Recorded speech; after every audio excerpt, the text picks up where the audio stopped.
నమస్కారం. Welcome to Telugu stories book. ఇప్పుడిక నామకరణం అని పంతులు గారు అనగానే బారసాల కార్యక్రమం జరుగుతున్న హాల్లో ఒక్కసారిగా నిశ్శబ్దం. అంతవరకు హోమం జరుగుతున్నా, మంత్రాలు బిగ్గరగా చదువుతున్నా, ఏమాత్రం ఖాతరు చేయక తమ ఇష్టం వచ్చిన రీతిలో కబుర్లు చెప్పుకుంటున్న బంధువులంతా ఒక్కసారిగా సైలెంట్ అవ్వడం చూసిన జయంతి, శేఖర్ తమలో తామే నవ్వుకున్నారు. ఏం పేరు పెడతారోనన్న ఆసక్తి ఉండడం సహజం. అది ప్రతి ఇంట్లో బారసాల సమయంలో ఉండేదే. కానీ ఇప్పుడు బంధువుల ఆసక్తికి కారణం వారి కుటుంబాల్లో జయంతికి, శేఖర్లకున్న ప్రత్యేకత. బాగా చదువుకున్న వారు యూనివర్సిటీలో చదువుకునే సమయంలో ప్రేమించి పెళ్లి చేసుకున్నారు. ఇద్దరూ మంచి ఉద్యోగాల్లో ఉన్నారు. జయంతి, శేఖర్ ఆదర్శ దంపతులు. ఇద్దరూ ఒకే మాట మీద ఉంటారు, ఎవరి మాట వినరు. ఏ నిర్ణయం అయినా సరే వారిద్దరే సంప్రదించి తీసుకుంటారు. అభిప్రాయాలను గౌరవించుకోవడంలో వారికి సాటి రాగలిగిన వారు లేరు. అందువల్ల వారింటికి బంధువులందరూ ఇష్టంగా వస్తుంటారు. జయంతి, శేఖరంకి తొలి సంతానం అబ్బాయి భరద్వాజ్.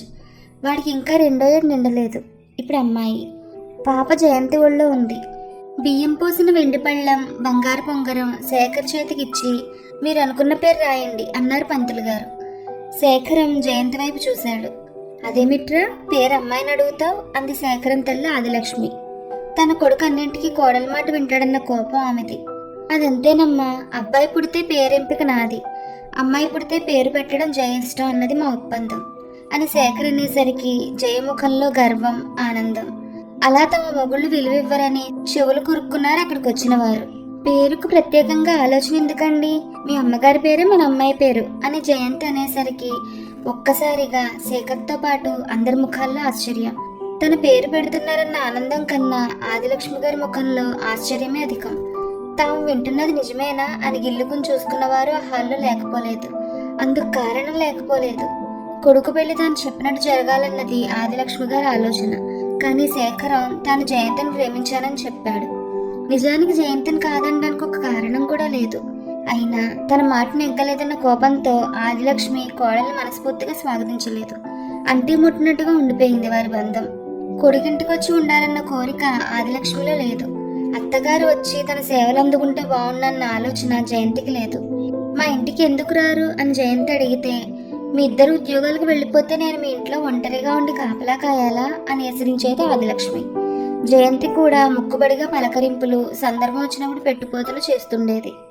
ఆ అత్తకోడల పలకరింపులు అద్భుతమైన నటనని బంధువులందరికీ తెలుసు.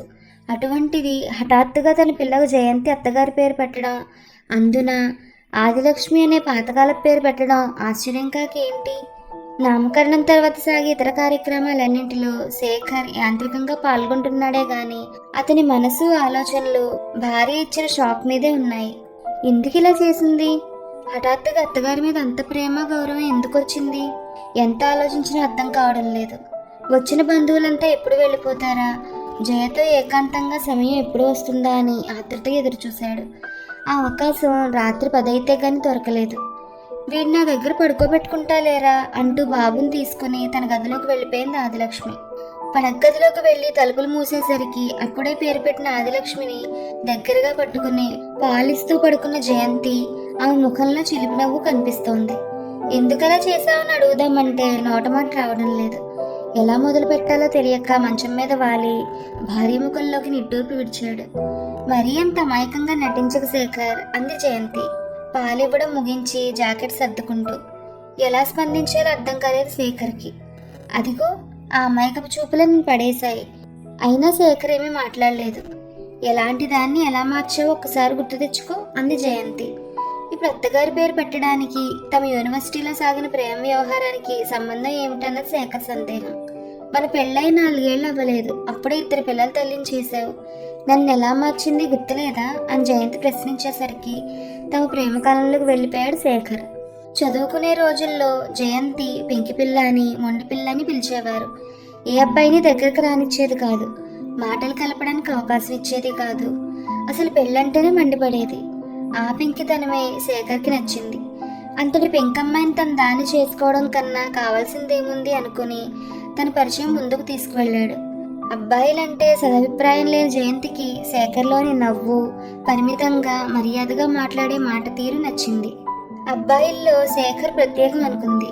ఆ అభిప్రాయంతోనే అంతకుముందు ఏ అబ్బాయికి ఇవ్వని చనువు శేఖర్కి ఇచ్చింది. జయంతి శేఖర్లు నలుగురికి కనపడేలా తిరిగింది లేదు. ఎప్పుడూ ఒక చోట కూర్చుని కబుర్లు చెప్పుకుంది లేదు. ప్రత్యేకంగా ప్రపోజ్ చేసింది లేదు. కానీ ఇద్దరూ క్రమంగా ఒకరికొకరు దగ్గరయ్యారు. శేఖర్ చేయి చేస్తే తన మొండితనం వదిలి అతడి చేతిని అందుకుంది. అప్పుడు కూడా జయంతి పట్టిన షరతు ఒక్కటే, పెళ్లి చేసుకున్న సెక్స్కి మాత్రం నో అంది. ఇలాగే స్నేహితుల్లా ఉందామంది. అప్పటికి శేఖర్ జయంతి గురించి బాగా తెలుసుకున్నాడు కాబట్టి అలాగే అని అంగీకరించాడు. కానీ ఆ తర్వాత ఒక రోజు జయంతి వాళ్ళ ఇంటికి శేఖర్ వెళ్ళినప్పుడు ఇంట్లో ఎవరూ లేరు. చాలాసేపు కబుర్లు చెప్పుకుని బయటకు వస్తున్న శేఖర్కు బై చెప్పడానికి గుమ్మం వరకు వచ్చింది జయంతి. ఏదో మర్చిపోయిన వాడిలా లోపలికి వచ్చిన శేఖర్ ఒక్కసారిగా జయంతిని దగ్గరకు లాక్కుని పెదవుల మీద ముద్దు పెట్టి వదిలేశాడు. ఆ క్షణంలో శేఖర్కి భయం వేసింది. జయంతి తిరగబడుతుందని వణికిపోయాడు. కానీ జయంతి అదేమీ చేయలేదు. నెమ్మదిగా తల ఉంచుకుని శేఖర్ దగ్గరికి వచ్చి గట్టిగా కౌగిలించుకుంది. శేఖర్ కళ్ళల్లో కళ్ళు పెట్టి చూడలేకపోతుంది. ఒక్కసారిగా తలెత్తిన జయంతి అలా చూస్తూ ముందుకు వంగి పెదవులు కలిపింది. అలా ఎంతసేపు ముద్దలిచ్చిందో ఎంతసేపు అందుకుందో తెలియని తన్మయత్వంలో ఉండిపోయింది. బయట జయంతి వాళ్ళ అమ్మానాన్నలో వచ్చిన శబ్దం అవ్వకపోతే ఆ రోజు ఎంత దూరం వెళ్లేదో జయంతి. నాటి వరకు పెళ్ళప్పుడే వస్తున్న జయంతి ఆ ముద్దుల అనుభవం తర్వాత పెళ్ళెప్పుడని ప్రశ్నించడం మొదలుపెట్టింది. ఈలోగా చదువులు అయిపోయి ఉద్యోగాలు వచ్చి జయంతి శేఖర్ ఒక ఇంటివారయ్యారు. తొలి రాత్రి అనేదానికి ఎంతో వ్యతిరేకతగా ఉండే జయంతి ఆ రాత్రి చేసిన హడావిడి చూసి శేఖర్ ఆశ్చర్యపోయాడు. తొలి ముద్దుకంత ప్రభావం ఉంటుందని అప్పటి వరకు తెలియదు శేఖర్కి. తొలి రాత్రి, కబుర్లు, ఒకరికొకరు అర్థం చేసుకోవడం వంటి జయంతి మాటలు గుర్తు చేస్తే ఇంకాపు, అవన్నీ రుచి తెలియకముందు చెప్పినవి. కొసరందించి అసలు వాళ్ళ కాదంటే నేను చంపేస్తా అంటూ మీదకు దూకింది. పెళ్లి పిల్లలు అనేది జయంతికి చిరాకైన విషయం. ఆ విషయం గుర్తు చేయబోతున్న శేఖర్ని అవన్నీ నాకు తెలుసురా మగడా, నువ్వు ముందురా అంటూ అన్నింటా తానే చొరవ తీసుకుంది. నెల తిరిగేసరికి జయంతి నెల తప్పిందన్న వార్త. ఆ విషయం తెలిసిన రాత్రి శేఖర్ ఫస్ట్ బాల్ 6 కొట్టిన బ్యాట్స్మెన్ విరా అంటూ ముద్దులతో ముంచెత్తింది జయంతి. ఎంతలో ఎంత మార్పు అని శేఖర్ ఆశ్చర్యపోతుంటే అదంతా తింటే కదా రుచి తెలిసేది అని వాళ్ళ అమ్మ చెప్పిన విషయం గుర్తు చేసింది. నువ్వు ఆ రోజు సాహసం చేసి ముద్దు పెట్టి ఉండకపోతే నువ్వు ఇప్పటికీ నా కోసం పందిరి మంచం చుట్టూ పరిగెడుతూ ప్లీజ్ ప్లీజ్ అంటూ బ్రతిమలాడుకుంటూ ఉండేవాడివి తెలుసా అని శేఖర్ని గట్టిగా వాటేసుకుంది. ఒక్క రాత్రి కూడా శేఖర్కి దూరంగా ఉండలేనంతగా అల్లుకుపోయింది జయంతి. పెళ్లికి సంసారానికి వ్యతిరేకంగా మాట్లాడే తమ పెంకి ఘటన జయంతిని ఇంతలా లొంగ తీసుకున్న అల్లుడంటే వాళ్ళ ఇంట్లో గౌరవం పెరిగింది. ఆలోచనలు అక్కడ ఆపి ఒక్కసారి జయంతి వైపు చూశాడు. తాజా విషయాలు ఆలోచించరా అంటే పాత రికార్డు తిరిగేస్తావేమిట్రా నా మొగుడా అంటూ శేఖర్ చేతిని తన చేతిలోకి తీసుకుంది. ఇద్దరూ మరింత దగ్గరగా తల్ల ఆనించి పసుగుడ్డు వైపు ప్రేమగా చూశారు. ఇప్పుడైనా గుర్తుకొస్తోందా నేను ఎందుకు మీ అమ్మగారి పేరు పెట్టాను అని అడిగింది జయంతి. కడుపుతో ఉన్న జయంతి తన లైంగిక అనుభవం ఆనందాన్ని ఏమాత్రం వదులుకోలేనంది. అలా దాదాపుగా 8వ నెల వరకు ఎటువంటి అడ్డంకి లేకుండా అనుభవాన్ని పొందింది. తొలికాన్పు అబ్బాయి పుట్టడం, వాడి ఆలనా పాలనా చూడడంలో సరదాగా గడిచిపోయింది. కొడుకు భరద్వాజ్కి 7 నెలలు నిండుతున్న సమయం నుండి జయంతిలో ఏదో మార్పు స్పష్టంగా కనిపిస్తోంది. శేఖర్తో అంతకు ముందున్నంత చనువుగా ఉండడం లేదు. ప్రతిదానికి విసుగు పెరిగిపోయింది. అసహనం, కేకలు ఎక్కువయ్యాయి. తన మీదంత ప్రేమ కలిగిన జయ ఇప్పుడు ఎందుకు ఇలా ప్రవర్తిస్తోంది? శేఖర్కి అర్థం కాలేదు ఎంత ఆలోచించినా. పసివాడ ఆలనా పాలనా చూసుకోవడంలో అలసిపోయి దానివల్ల ఇలా ప్రవర్తిస్తోందా అనుకుని పిల్ల డైపర్స్ మార్చడం, మధ్యలో లేచి పాన్సీస్ అక్కడికి తీసుకురావడం వంటి సహాయాలన్నీ చేస్తున్నాడు. అయినా జయంతిలో ఎటువంటి మార్పు లేదు. అదే ప్రవర్తన, అదే విసుగు, అదే కేకలు. జయంతిని దగ్గరికి తీసుకుందామంటే మధ్యలో అబ్బాయి, వాడి వేళకాని వేళ ఏడుపులు. ఇల్లు గతంలో ఉన్నదానికి పూర్తిగా వ్యతిరేకంగా మారింది. పడగదిలోకి వెళ్లాలంటేనే శేఖర్కి భయం. ఏదో పని అన్నట్టు 11-12 గంటల వరకు హాల్లో గడుపుతున్నాడు. ఎంత గొప్ప ప్రేమికులు, ఎంత చక్కగా జీవితాన్ని ఆనందించాలనుకున్నాం. అటువంటిది 1 సంవత్సరం తిరిగేసరికి ఇంత మార్పా, ఇంత విసుగా, మొగుడంటే అంత కోపమా? ప్రేమించి సంవత్సరం పైన కలిసి తిరిగి నా మీదే ఇలా విరుచుకుపడుతున్నావంటే ఇక పెద్దలు కుదిర్చిన సంబంధంలో అయితే వాడికి మరింత నరకం చూపించేదో అనుకున్నాడు శేఖర్. కానీ జయంతి విసుగు అసలు కారణం అర్థం చేసుకోలేకపోయాడు. అటువంటి సమయంలో శేఖర్ తల్లి ఆదిలక్ష్మి వారింటికి వచ్చింది. అత్తగారు వచ్చింది కాబట్టి కనీసం అరుపులు కోపం లేకుండా ఉంటుందని అనుకున్నాడు శేఖర్. కానీ అవి ఏమాత్రం తగ్గకపోగా మరికొంచెం పెరిగాయి. అత్తగారి మీద కోపం నా మీద చూపించడం లేదు కదా అని అనుకున్నాడు శేఖర్. అలా కాదని ఆ రాత్రి జయంతితో మాట్లాడాలని నిర్ణయించుకొని, అది కాదు జయ, నీ కోసం అని శేఖర్ మాట ముగియకుండానే భార్య అవసరాలు ఏంటో అర్థం చేసుకోలేడు మొగుడు, పైగా ప్రేమించి పెళ్లి చేసుకున్నాడట అంటూ పెడసరి ధోరణిలో మాటలు విసిరింది. ఈ మాటలన్నీ తన తల్లి చెవున ఎక్కడ పడతాయోనన్న భయం శేఖర్ది. మా మాట కాదని ప్రేమించిన అమ్మాయిని పెళ్లి చేసుకున్నావుగా, అనుభవించు అంటూ తల్లి తెప్పుతుందేమన్న బెంగ. ఏం చేయాలో తెలియక తలబట్టు కూర్చున్నాడు శేఖర్. సరిగ్గా అప్పుడు పడగ్గా తలుపు మీద కొట్టిన చప్పుడు. తలుపు తీస్తే ఎదురుగా అమ్మ. అనుకున్నది జరిగింది. అమ్మకు దొరికిపోయాను. భార్య విధేయుడన్న మాట ఎప్పుడో అందమ్మ. ఇప్పుడుకి ఏమంటుందో అనుకుంటూ నిలబడ్డాడు శేఖర్. అమ్మాయి జయంతి, ఆ పిల్లాడిని నాకివ్వు, ఎందుకు ఏడుస్తున్నట్టున్నాడుగా, నా దగ్గర పడుకోబెట్టుకుని సముదాయిస్తా అంటూ వాళ్ళ అబ్బాయిని తీసుకుని వెళ్ళిపోతూ, తలుపేసుకోరా శేఖరం అంది లక్ష్మి. తలుపు వేసి జయంతి దగ్గరకు చేరిన శేఖర్, జయ, ఇదేమైనా బాగుందా అమ్మ ముందు? శేఖర్ మాటను మధ్యలోనే తుంచేసి, నా బాధ మొగుడికి అర్థం కాలేదు, కానీ అత్తగారికి అర్థమైంది అంటూ శేఖర్ని ఒక్కసారిగా చేయి పట్టి మీదకి లాక్కుంది.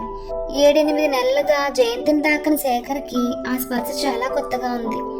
6 నెలలకు పైగా అందని ఆనందం, తృప్తి మొత్తం ఆ ఒక్క రాత్రిలో తనివి తీర అందుకున్నారు. ఆ రాత్రి భావప్రాప్తుల రాత్రిగా ముగించారు. తెల్లవారింది. పిల్లాడిని అత్తగారి నుండి తెచ్చుకుంది. పిల్లాడి పని ఇంటి పని చేస్తోంది. కానీ నిన్నటి వరకున్న కోపం లేదు, విసుగు మాయమైంది. శేఖర్ ఎప్పుడు తిరిగి తను తాకుతాడా అని ఎదురు చూడసాగింది. ఆ రోజు రాత్రి 10 గంటలప్పుడు, ఇవాళ కూడా బాబు నా దగ్గర పడుకోబెట్టుకుంటాలే అంటే జయంతి వద్దనలేదు.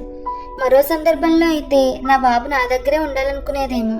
కానీ ఆ రోజు, ఆ మరుసటి రోజు కూడా అత్తగారి మాటను జవదాటను కోడలైంది జయంతి. ఆ తర్వాత రోజు అత్తగారు ఇక నేను వెళ్ళిపోతా అంటే జీవితంలో మొదటిసారిగా అత్తగారు మరికొన్ని రోజులు తమతోనే ఉంటే చాలా బాగుండు అనుకుంది జయంతి.